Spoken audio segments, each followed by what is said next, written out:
And on a much lighter note, while we were off last week, our newest FTR correspondent, Jessie, Sulidis, dropped in on the second annual Dinner of Champions held last Wednesday night at Carmen's.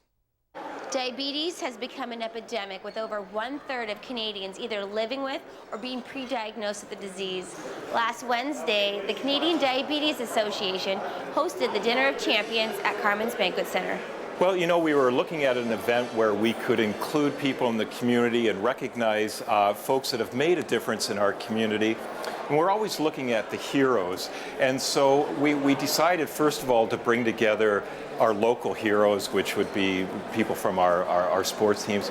But what we also realized as this evolved is that we have a lot of heroes that aren't sports heroes. They're people living on a day-to-day basis with diabetes. Some of the local heroes who attended the event included Wendel and Anthony Simone, who were more than willing to lend their name to a great cause. Many friends and athletes that I've played with growing up that dealt with it while playing, so you've seen it as they're playing and how they had to deal with it, and my kids have friends that are dealing with it while they're playing as well, so it's any way we can get more technology, know more about it, and hopefully cure it is a good thing. I think it's important to give back to the community because these people come out and support the races every week.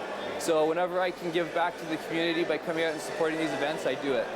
Frances Rose has been living with type 1 diabetes since the age of 14. She and many others have one goal. All we want to do is get rid of the disease. That's the goal. The goal is fight and find a cure.